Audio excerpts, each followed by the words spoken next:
Everyone, आपका अपने channel में स्वागत है। आज हम लोग जो स्टार्ट करने वाले हैं एक्सरसाइज 1.3 क्रैमर्स रूल। इससे पहले जो हम उसमें बेसिक टर्म्स यूज करेंगे लाइक डिटर्मिनेंट क्या होता है, कैसे सॉल्व करते हैं, वो सब चीजें डिस्कस करेंगे। तो सबसे पहले हम लोग डिटर्मिनेंट की बात करेंगे। देखिए,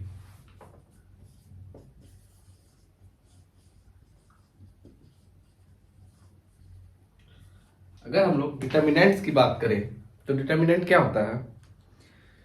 एक जो नंबर्स होते हैं ना, नंबर बोल सकते हो या फिर एलिमेंट्स बोल सकते हो, उनको अरेंज करने का तरीका है किसी दो वर्टिकल लाइन के बीच में।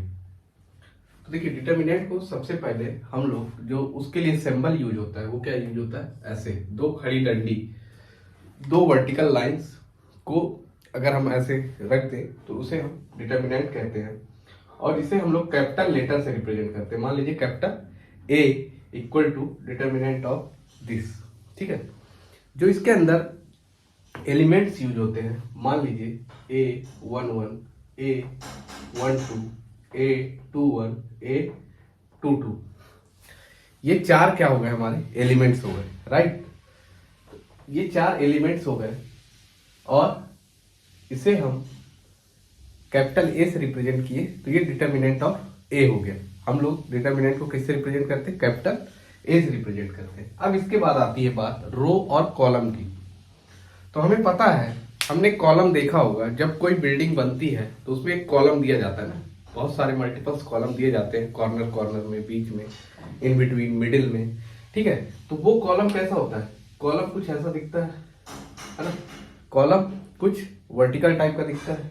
तो मीन्स अगर मैं बोलूं कि A11, A21 ये क्या है? कॉलम के एलिमेंट है। कॉलम में अगर हम बात करें तो कॉलम के एलिमेंट क्या क्या होंगे? A11, A12 पहले कॉलम में, दूसरे कॉलम में क्या होंगे? A12 और A22, राइट। और इसी टाइप से हम लोग रो की बात करें तो रो क्या है? हॉरिजॉन्टल में जो एलिमेंट्स है वो क्या कहलाते हैं? रो में एलिमेंट्स कहलाएंगे। तो रो में एलिमेंट्स कौन कौन से होंगे? तो देखिए, A11, A12 फर्स्ट रो में है, ये रो, या इसको हम लोग क्या बोल सकते हैं? रो 1, R1। इसी टाइप से इसको कॉलम 1 और ये कॉलम 2। सेम चीज अगर हम A21 और A22 की बात करें तो ये क्या हो जाएगा? रो 2 क्या है एलिमेंट? A21 और A22। तो यहां से हमने समझ गया कि डिटर्मिनेंट को हम लोग एक दो वर्टिकल लाइन के बीच में रखते हैं। उसके अंदर हम जो एलिमेंट्स हैं उसे हम जब रीड करते हैं तो अगर हम हॉरिजॉन्टल डायरेक्शन में रीड कर रहे हैं तो उसे हम लोग बोलते हैं रो, और अगर हम वर्टिकल डायरेक्शन में रीड कर रहे हैं तो उसे बोलते हैं कॉलम, जैसा कि आपको मैंने बताया, ठीक है। इसके बाद हम इसे सॉल्व कैसे करते हैं? तो सिंपली जैसे मान लीजिए कि अगर ये एक capital A11, A12, A21, A22 ये चार नंबर्स हैं। अगर मुझे इसे सॉल्व करना होगा, अगर मुझे बोले डिटर्मिनेंट ऑफ ए की वैल्यू क्या होगी, तो सिंपली हम क्रॉस मल्टीप्लाई कर देंगे और दोनों के बीच में क्या रहेगा? माइनस का साइन रहेगा। मीन्स अगर मुझे कैपिटल ए की वैल्यू पूछी जाए तो क्या होगी? तो A11 इंटू A22 माइनस रहेगा बीच में A12 इंटू A21, ठीक है। तो ये हमारा सॉल्व करने के बाद आ जाएगा। अगर हम एक एग्जांपल ले लें कि डिटर्मिनेंट में कैसे सॉल्व होता है, तो ये मान लीजिए 2, 3, 4, 5 ये हमारे एलिमेंट्स हैं। ये अगर एलिमेंट्स हैं तो अगर कैपिटल ए के बराबर, तो डिटर्मिनेंट ऑफ ए क्या होगा? तो हम सिंपली जानते हैं कि ये दोनों को मल्टीप्लाई करना है और माइनस कर देना है। तो 2 5 जा 2 इंटू 5 और बीच में क्या होगा? Minus 4 into 3। तो ये क्या हो जाएगा? 2 5 जा 10 माइनस 12, तो क्या हो जाएगा? -2। तो डिटर्मिनेंट ऑफ ए की वैल्यू क्या हो जाएगी? -2। होप सो कि ये आपको डिटर्मिनेंट कैसे सॉल्व करते हैं एटलीस्ट ये समझ में आ गया होगा, ऐसी मैं उम्मीद करता हूं, ठीक है। इसके बाद हम लोग जो क्रैमर्स रूल पढ़ेंगे तो वो काफी इजी हो जाएगा। अगर आपने ये चीज समझ ली ना तो आप क्वेश्चन को अब हवा में उड़ा दोगे। तो हम लोग डिस्कस करने वाले हैं वो क्रैमर्स रूल या क्रैमर्स रूल, जो आपको बोलना है बोलिए, बस आना चाहिए आपको, ठीक है। तो क्रैमर्स रूल की हम बात करें तो देखिए ये दो इक्वेशन गिवन है, ठीक है, हमें दो इक्वेशन गिवन है, लीनियर इक्वेशन है और इसे हमको सॉल्व करना है बाय क्रैमर्स रूल, ठीक है। तो इसमें सबसे पहले हमें तीन टर्म पता होना चाहिए, ठीक है। तो वो कौन कौन से तीन टर्म है, डी ऑफ एक्स और डी ऑफ वाई। सबसे पहले हमें डी पता होना चाहिए, फिर डी ऑफ एक्स पता होना चाहिए और डी ऑफ वाई। तो हम इसे जो हमारे लीनियर इक्वेशन गिवन है उसका सॉल्यूशन, अल्टीमेट सॉल्यूशन हम फाइंड आउट कर सकते हैं।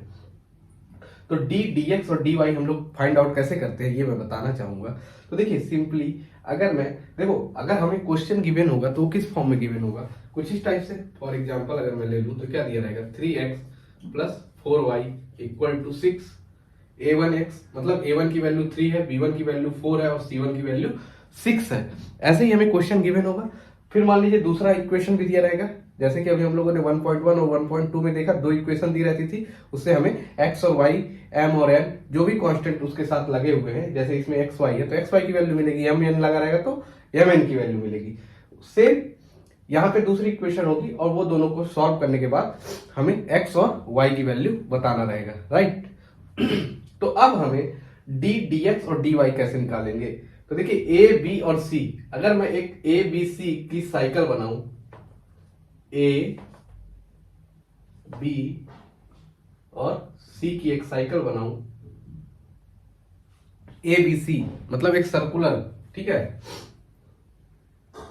a b c ऐसे, ठीक है, a b c, ठीक, a b c मैंने एक सर्कल में लिख लिया। अब इसके बाद जब मुझे ओनली d निकालना है, जब d निकालना है तो मुझे x और y को केवल सॉल्व करना पड़ेगा। d निकालना है तो केवल x और y को सॉल्व करना पड़ेगा। तो x और y को सॉल्व करना होगा तो क्या आएगा, a1 b1 a2 b2, a1 b1 a2 b2, right. तो इसको मैं सॉल्व कर दूंगा, क्रॉस मल्टीप्लाई कर देंगे हम लोग, मतलब a1 b2 minus a2 b1 कर देंगे तो हमारा क्या आ जाएगा, d की वैल्यू आ जाएगी। क्लियर है। अब बात आती है dx मतलब x वाला टर्म को हम लोग फाइंड आउट कर रहे हैं एक तरह से। तो dx बराबर क्या होता है, एक्चुअली dx, तो x की वैल्यू यहां से निकलेगी तो ये क्या होता है, dx अपॉन d, ठीक है, x की। फिर dy मींस y की वैल्यू अगर निकालना होगा तो हमारा क्या होगा, ये dy बाई d, और d हमने फाइंड आउट कर लिया। अब dx और dy की बात आती है तो dx में क्या है, ये x है और x यहां पे है a1 वाले के साथ, a के साथ एक तरह से बोल सकते हैं, a के साथ क्या है मेरा x है। तो a से पहले, अगर मैं a से पहले बोलूं, a b c मेरा एक सर्कल है ना, तो a से पहले क्या होगा c, a के बाद क्या होगा b, a से पहले a के बाद, पहले बाद, समझ रहे हो। तो उस हिसाब से dx, तो dx में a से पहले क्या होगा तो c1, तो dx में क्या आएगा c1, तो फिर c1 c2, x वाला टर्म तो आना नहीं है तो बचा क्या b1 b2, तो ये हो जाएगा b1 b2, ठीक है। अब dy की बात करें तो ये वाला है हमारा b वाला टर्म, तो b से पहले क्या आता है a, तो यहां पे क्या आ जाएगा a1 a2, और b के बाद क्या आता है c, तो c1 c2, मींस ये दोनों को क्रॉस मल्टीप्लाई कर दे, मतलब dy निकालना है तो क्या आ जाएगा a1 c2 minus a2 c1। समझ में आया, मतलब हमें जो भी टर्म निकालना है उसके पहले फिर उसके बाद, मींस अगर मुझे y निकालना है तो उससे पहले क्या है a है और उसके बाद क्या है c है, ठीक है। a निकालना है तो a से पहले क्या है c है, बाद में क्या है b है। तो हमारा यहां से dx और y फाइंड आउट हो जाएगा। और जब dx और dy निकाल लेंगे तो dx निकाल लिए हम लोग, मान लीजिए फाइंड आउट कर लिए, dy फाइंड आउट कर लिए, तो हमें यहां से x निकालना होगा, तो क्या करना है, सिंपली dx अपॉन डी कर देना है। और जब y निकालना है तो सिंपली dy बाई डी कर देना है।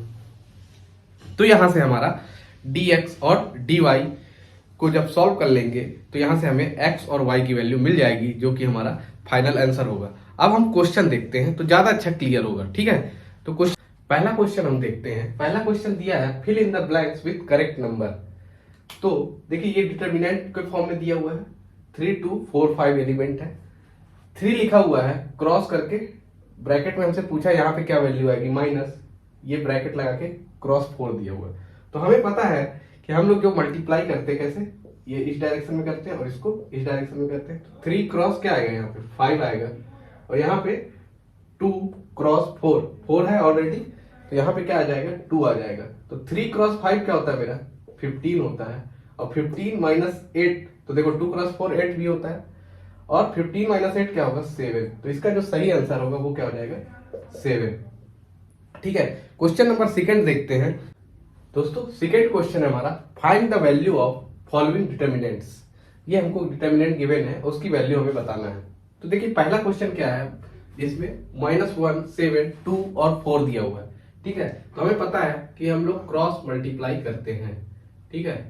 ये देखिए तो -1 इंटू 4 माइनस 2 इंटू 7 होगा, ये क्या हो जाएगा -1 इंटू 4, 1 4 जा 4, तो माइनस का 4 माइनस 2 7 जा 14, क्या हो जाएगा माइनस माइनस माइनस ही रहेगा, 14 और 4 क्या हो जाएगा ऐड होके 18, माइनस का 18 इसका आंसर होगा, राइट।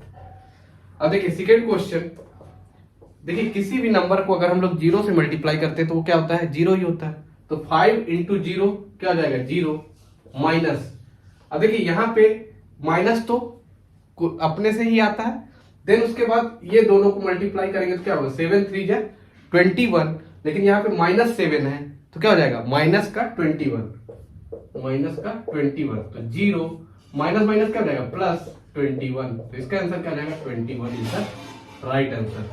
क्लियर है। अब हम लोग थर्ड क्वेश्चन देखते हैं। तो देखिए थर्ड क्वेश्चन क्या है हमारा, 7/3 1/2 5/3 3/2, राइट। तो इसको हम लोग कैसे सेम तरीके से, तो 7 सॉल्व करने की कोशिश करें और कमेंट करके इस क्वेश्चन का आंसर बताएं। धन्यवाद।